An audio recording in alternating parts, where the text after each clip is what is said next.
Part 1. Before you go out the door. Chapter 1.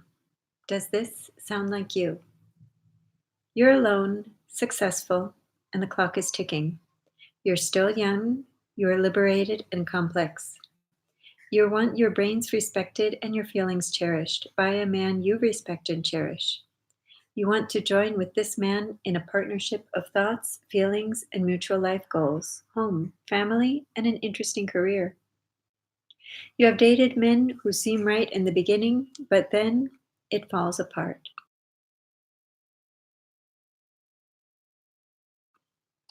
Usually within the first year. Sometimes you break free, and other times you stay too long. You find yourself envying women with men you wouldn't want, who are mothers of unbearable kids who live in houses you hate. Why? You think of marrying that nice, boring man your accountant fixed you up with, or the man you met in the grocery store who knew the price of every item, and suddenly you feel sick in the pit of your stomach. Why? You work more hoping the money will feel good. You travel with your single divorced women friends only to spend the time trying to catch a man. Or maybe you have a rare date with this perfect guy, but he doesn't call you back. You may still be with that married man who promises to leave his boring wife, but never does.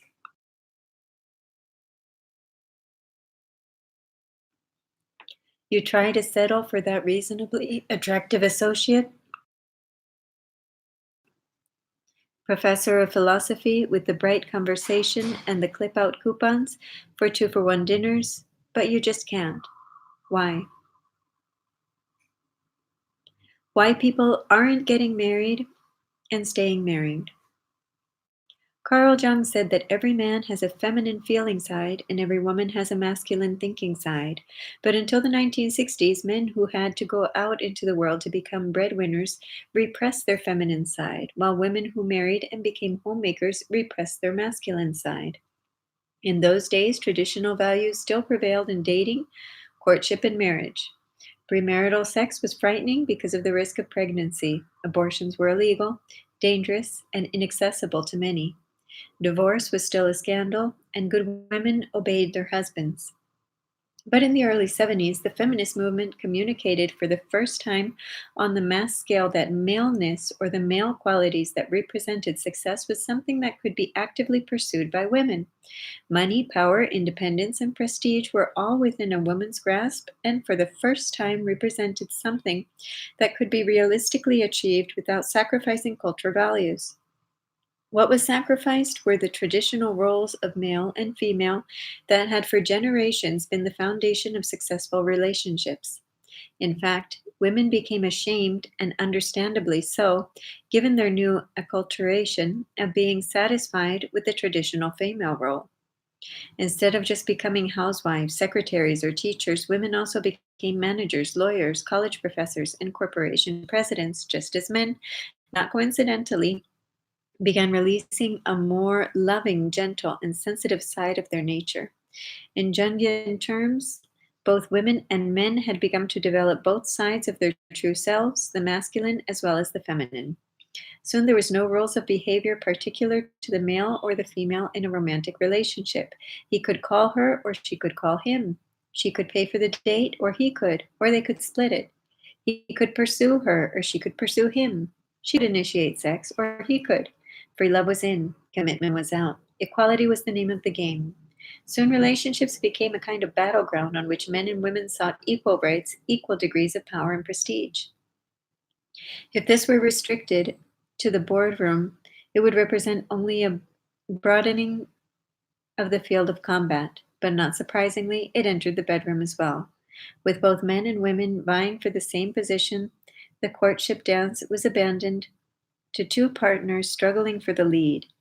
In the process, we forgot how to make love to one another. Then, with the onset of AIDS, things changed again. Free love was out, sexual responsibility was in, commitment, monogamy, stability, and marriage became more desired and valued. Women began to realize that it wasn't just sex and success they wanted. They yearned for a husband and children, in other words, a family. But how were they to find it? Few knew how to get into a relationship, much less stay in one.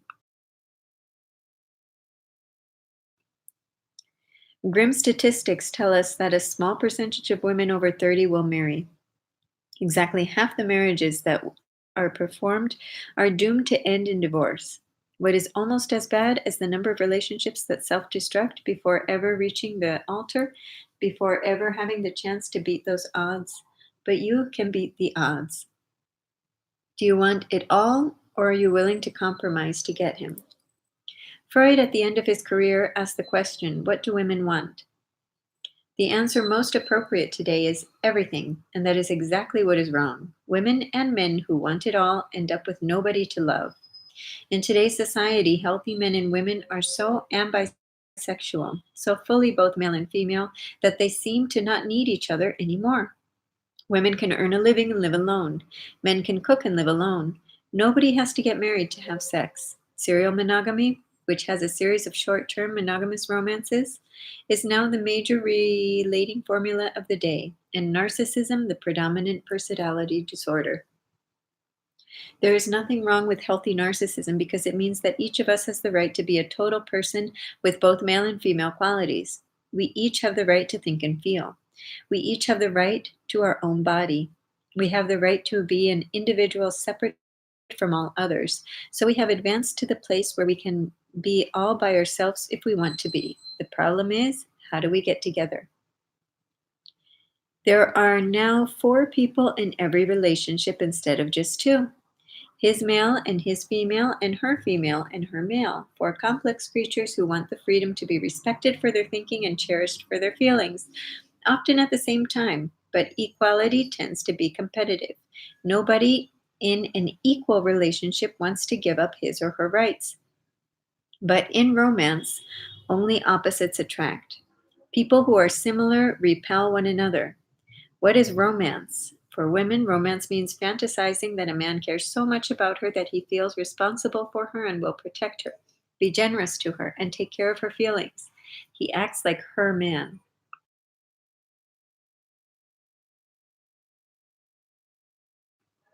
The other side of the deal is that even though she is as smart as he is, she will listen to his idea, defer to his thinking, not challenge him, not make him prove himself or make him feel inadequate. She becomes his woman. That is the trade off, and it works. It's equity instead of equality. These days, marriage is seen as an equal partnership, but romantic relationships are not joint ventures between company presidents. They are a corporate structure, including one president who is in charge of ideas and plans, the male energy, and one vice president in charge of feelings and veto rights, the female energy. The male president brings the status of security and is in charge of the material portion of the relationship, money, property, work. The female vice brings the sensuous and sexuality and is in charge of the abstract spiritual level. While the female has ultimate veto power over the material level, she usually does it his way. When you negotiate a relationship, you exchange commodity goods.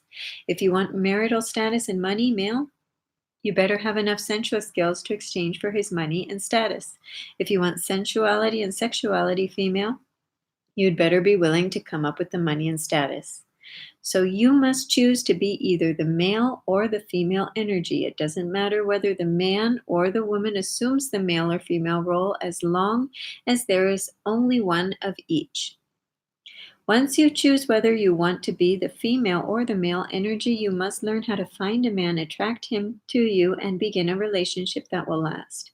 You need to follow simple, consistent, comprehensive rules of behavior that will take you from the first moment of chemical attraction through commitment and beyond. If you choose to be the female energy, you must learn to dress and behave in a feminine way so you can attract a masculine man and begin a healthy and lasting relationship. If with your female energy you hook up with a feminine energy man instead, you will both be waiting for the other to take the lead. If, however, you choose to be the male energy in the relationship, you must look for a feminine energy man to complete you, to complement you, because you will collide with a masculine man instead of negotiating a commitment. A woman can be masculine without castrating a man or feminine without denying her own personality. The women's movement freed us all to become whatever we want to be. Now we can attain any type of romantic relationship we desire, not based on our genitals, but on our own personal yearnings.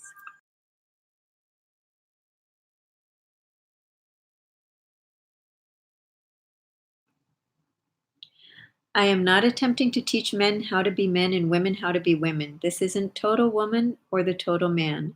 It is a guide to help you select your style based on your own choice of masculine or feminine energy.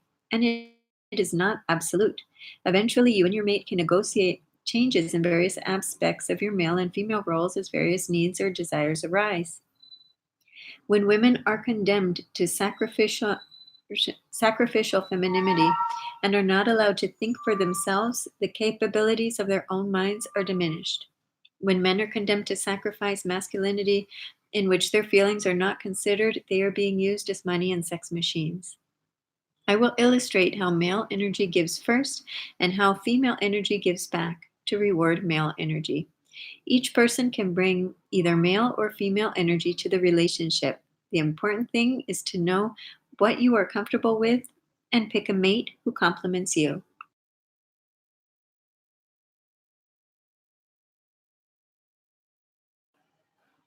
What is male and what is female? Western culture has traditionally cast men as the protectors, leaders, and predominant doers. Men have traditionally proposed to women, have conferred status upon women, and have been the security providers. Women, on the other hand, have been the domesticators, the followers, the recipients. They have made themselves available to the life plans of men, responsive to male needs, until their own separate needs for status and security began to emerge. Maleness, in these terms, is the pragmatic, functional way in which we handle work, the indicator of action, the initiator of action. It is the verbal, the left lobe of the brain. Femaleness is the passive, the receptive, the emotional. It can be represented by nonverbal energy. Its function in traditional terms is to serve as an outlet for emotion and as a moral brake. It can be seen as the stable center that allows a relationship to develop and be maintained. Although both male and female elements are vital to the makeup of both men and women, I believe that for a relationship to be healthy and successful, these must be reconciled and become complementary to each other. In other words, there can only be one male and one female in every relationship. Which would you rather be? A successful relationship. As I have said, the first thing you must do is choose to be the male or female energy and find a mate who complements you. Then you must learn how to build a successful relationship. A successful relationship has three components: chemistry, compatibility, and communication. Chemistry is lust, that immediate attraction to one another. You can't do anything about chemistry. You're either attracted to someone or you're not. Compatibility is how much you both like each other. That often involves sharing common interests, enjoying the same things, and having the same goals. Communication includes verbal as well as emotional communication, sex and affection, as well as spiritual communication. Communication is the key to intimacy in any situation. When problems arise in communication, negotiations and intimacy fail to give way to intimidation and seduction. I have found that in relationships, every 3 months or so, a crisis erupts that spins the relationship significantly forward or backward. Because of this, the first year of every relationship has four distinct phases, almost like the changes in a season. 1. The perfect phase is the first 3 months. If this phase were a season, it would be summer, when you feel warm and malleable towards each other. The chemical attraction is strong between the two of you. You both look right to one another. Dress right, talk right, and your manners are correct. Everything is perfect. You have met your ideal mate. Phase 2, the imperfect phase, occurs during the second 3 months. This period is a bit like autumn when things start to cool down. People who have a fear of intimacy, the 90-day wonders, as they call them, usually like to abort the relationship because and sixth between the third and sixth month. As soon as the perfect period is over, these people run off to seek the perfect partner. 3. The third 3 months make up the negotiable phase when you and your Friends face the cold, hard facts about each other and decide whether or not you can accept the other's faults and adjust to the problems within the relationship. If you find you are more compatible than incompatible, that you like each other more than not, you will begin to negotiate a commitment. There are four primary areas in which you negotiate: money, mine, yours, and ours, how we handle it, and who does the handling. B, space, should we live at your place, my place, or as I suggest, separately until engaged or married? How do we handle big maintenance items and chores between us? Time, my, your, and our time. How do we allocate each? Play, what activities do I want to do with you, and what activities do we want to do together? What activities do we want to do with others? Flexibility and role behavior is the mode of this period. Each person is coming out more uniquely than in the earlier phases of the relationship. So, this is the time when you begin to negotiate an interchanging of masculine and feminine roles based on each other's personal preference. 4. The commitment phase is the last 3-month phase, like a new spring. This period involves new life and the new relationship and is the foundation for permanence. It is at this time that you negotiate a long term commitment, usually involving marriage. In essence, this book covers what dramatic first year in a relationship, so that when you say we met in May and now it's the 1st of August and we've just had our first fight, I want you to know that what lies ahead and what to watch for so the relationship isn't derailed.